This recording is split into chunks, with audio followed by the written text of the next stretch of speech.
by Maria Therese. Chapter 16. Bread and Buttonholes. "What in the world is my girl thinking about all alone here, with such a solemn face?" asked Dr. Alec, coming into the study one November day, to find Rose sitting there with a very thoughtful aspect. "Uncle, I want to have some serious conversation with you, if you have time," she said, coming out of a brown study, as if she had not heard his question. "I'm entirely at your service and most happy to listen," he answered in his politest manner, for when Rose put on her womanly little airs, he always treated her with a playful sort of respect that pleased her very much. Now, as he sat down beside her, she said very soberly, "I've been trying to decide what trade I would learn, and I want you to advise me." "Trade, my dear?" And Dr. Alec looked so astonished that she hastened to explain. "I forgot that you didn't hear the talk about it up at Cozy Corner. You see, we used to sit under the pines and sew and talk a great deal, all the ladies, I mean, and I liked it very much. Mother Atkinson thought that everyone should have a trade, or something to make a living out of, for rich people may grow poor, you know, and poor people have to work. Her girls were very clever and could do ever so many things, and Aunt Jessie thought the old lady was right. So when I saw how happy and independent those young ladies were, I wanted to have a trade, and then it wouldn't matter about money, though I like to have it well enough." Dr. Alec listened to this explanation with a curious mixture of surprise, pleasure, and amusement in his face, and looked at his little niece as if she had suddenly changed into a young woman. She had grown a great deal in the last 6 months, and an amount of thinking had gone on in that young head which would have astonished him greatly, could he have known it all, for Rose was one of the children who observe and meditate much, and now and then nonplus their friends by a wise or curious remark.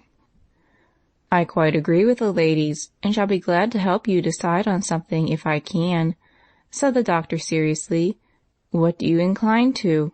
A natural taste or talent is a great help in choosing, you know." "I haven't any talent or any especial taste that I can see, and that is why I can't decide, Uncle. So I think it would be a good plan to pick up some very useful business and learn it, because I don't do it for pleasure, you see, but as a part of my education, and to be ready in case I'm ever poor," answered Rose, looking as if she rather longed for a little poverty so that her useful gift might be exercised. "Well, now, there is one very excellent, necessary, and womanly accomplishment that no girl should be without, for it is a help to rich and poor, and the comfort of families depends upon it. This fine talent is neglected nowadays and considered old-fashioned, which is a sad mistake, and one that I don't mean to make in bringing up my girl. It should be a part of every girl's education, and I know of a most accomplished lady who will teach you in the best and pleasantest manner." "Oh, what is it?" cried Rose eagerly, charmed to be met in this helpful and cordial way. "Housekeeping." "Is that an accomplishment?" asked Rose, while her face fell, for she had indulged in all sort of vague and delightful daydreams. "Yes, it is one of the most beautiful as well as useful of all the arts a woman can learn. Not so romantic, perhaps, as singing, painting, writing, or teaching, even, but one that makes many people happy and comfortable, and home the sweetest place in the world. Yes, you may open your big eyes, but it is a fact that I had rather see you a good housekeeper than the greatest belle in the city. It need not interfere with any talent you may possess, but it is a necessary part of your training, and I hope that you will set about it at once, now that you are well and strong." "Who is the lady?" asked Rose, rather impressed by her uncle's earnest speech. "Aunt Plenty." "Is she accomplished?" began Rose in a wondering tone, for this great aunt of hers had seemed the least cultivated of them all. "In the good old-fashioned way she is very accomplished, and has made this house a happy home to us all, ever since we can remember. She is not elegant, but genuinely good, and so beloved and respected that there will be universal mourning for her when her place is empty. No one can fill it, for the solid, homely virtues of the dear soul have gone out of fashion, as I say, and nothing new can be half so satisfactory, to me at least." "I should like to have people feel so about me. Can she teach me to do what she does and to grow as good?" asked Rose with a little prick of remorse for even thinking that Aunt Plenty was a commonplace old lady. "Yes, if you don't despise such simple lessons as she can give. I know it would fill her dear old heart with pride and pleasure to feel that anyone cared to learn from her, for she fancies her day gone by. Let her teach you how to be what she has been, a skillful, frugal, cheerful housewife, the maker and keeper of a happy home, and by you will see what a valuable lesson it is." "I will, uncle, but how shall I begin?" "I'll speak to her about it, and she will make it all right with Debbie, for cooking is one of the main things, you know." "So it is.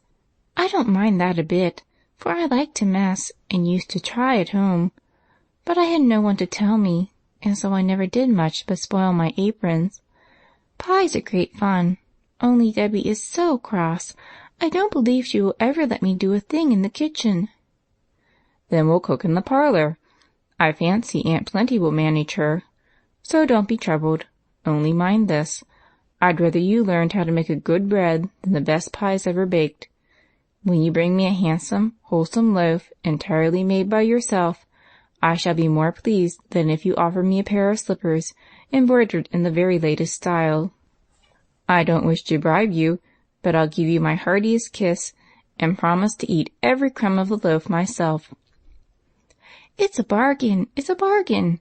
Come and tell Auntie all about it, for I'm in a hurry to begin," cried Rose, dancing before him toward the parlor, where Miss Plenty sat alone knitting contentedly, yet ready to run at the first call for help of any sort from any quarter. No need to tell how surprised and gratified she was at the invitation she received to teach the child the domestic arts, which were her only accomplishments, nor to relate how energetically she set about her pleasant task. Debbie dared not grumble, for Miss Plenty was the one person whom she obeyed, and Phoebe openly rejoiced, for these new lessons brought Rose nearer to her and glorified the kitchen in the good girl's eyes. To tell the truth, the elder aunts had sometimes felt that they did not have quite their share of the little niece who had won their hearts long ago and was the sunshine of the house. They talked it over together sometimes, but always ended by saying that as Alec had all the responsibility, he should have the larger share of the dear girl's love and time, and they would be contented with such crumbs of comfort as they could get. Dr. Alec had found out this little secret, and, after reproaching himself for being blind and selfish, was trying to devise some way of mending matters without troubling anyone, when Rose's new whim suggested an excellent method of weaning her a little from himself.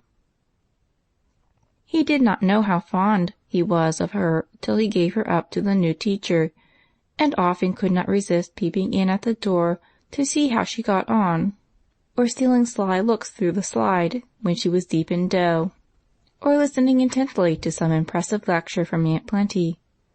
They caught him at it now and then, and ordered him off the premises at the point of the rolling pin, or, if unusually successful and, therefore, in a milder mood, they lured him away with bribes of gingerbread, a stray pickle, or a tart that was not quite symmetrical enough to suit their critical eyes. Of course he made a point of partaking copiously of all the delectable messes that now appeared at table, for both the cooks were on their mettle, and he fared sumptuously every day. But an especial relish was given to any dish when, in reply to his honest praise of it, Rose colored up with innocent pride and said modestly, "I made that, uncle, and I'm glad you like it." It was some time before the perfect loaf appeared, for bread-making is an art not easily learned, and Aunt Plenty was very thorough in her teaching. So Rose studied yeast first, and through various stages of cake and biscuit came at last to the crowning glory of the handsome, wholesome loaf. It appeared at tea-time on a silver salver, proudly borne in by Phoebe, who could not refrain from whispering with a beaming face, as she set it down before Dr. Alec, "Ain't it just lovely, sir?" "It is a regularly splendid loaf. Did my girl make it all herself?" he asked, surveying the shapely, sweet-smelling object with real interest and pleasure. "Every particle herself, and never asked a bit of help or advice from anyone," answered Aunt Plenty, folding her hands with an air of unmitigated satisfaction, for her people certainly did her great credit. "I've had so many failures and troubles that I really thought I never should be able to do it alone. Debbie let one splendid batch burn up because I forgot it.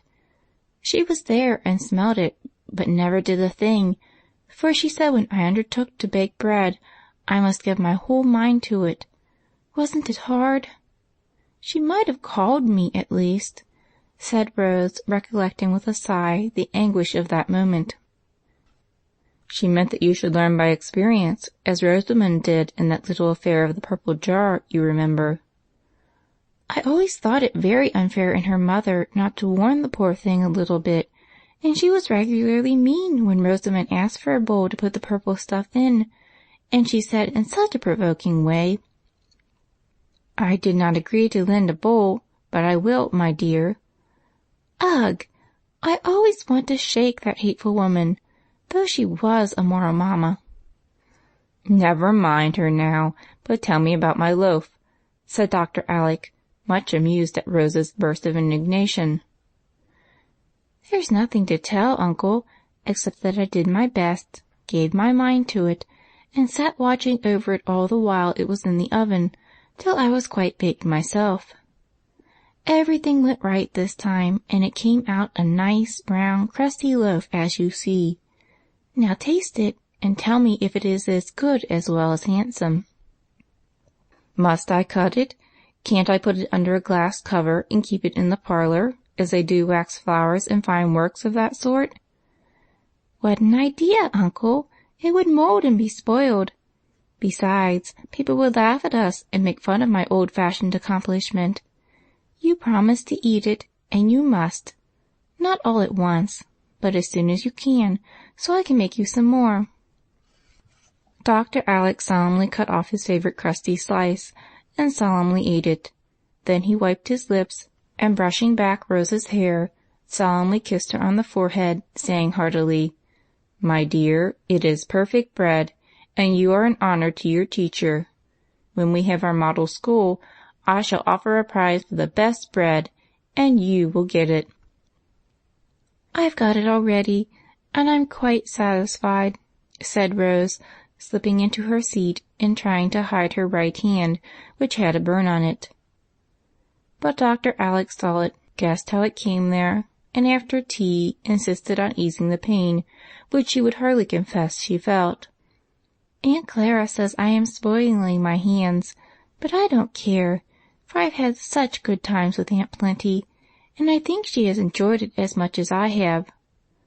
Only one thing troubles me, Uncle, and I want to ask you about it," said Rose, as they paced up and down the hall in the twilight, the bandaged hand very carefully laid on Dr. Alec's arm. "More little confidences? I like them immensely, so tell away, my dear." "Well, you see, I feel as if Aunt Peace would like to do something for me, and I found out what it can be. You know she can't go about like Aunt Plen, and we are so busy nowadays that she is rather lonely, I'm afraid. So I want to take lessons in sewing from her. She works so beautifully, and is a useful thing, you know, and I ought to be a good needlewoman, as well as a cook and housekeeper. Oughtn't I, Uncle?" "Bless your kind little heart. That is what I was thinking of the other day when Aunt Peace said she saw you very seldom now, you were so busy. I wanted to speak of it, but fancied you had as much on your hands as you could manage. It would delight the dear woman to teach you all her delicate handicraft, especially buttonholes, for I believe that is where young ladies fail. At least, I've heard them say so. So do you devote your mind to buttonholes.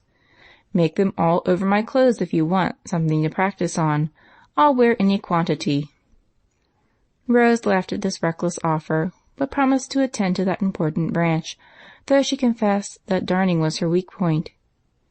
Whereupon Uncle Alec engaged to supply her with socks in all stages of dilapidation, and to have a new set at once, so that he could run the heels for her as a pleasant beginning.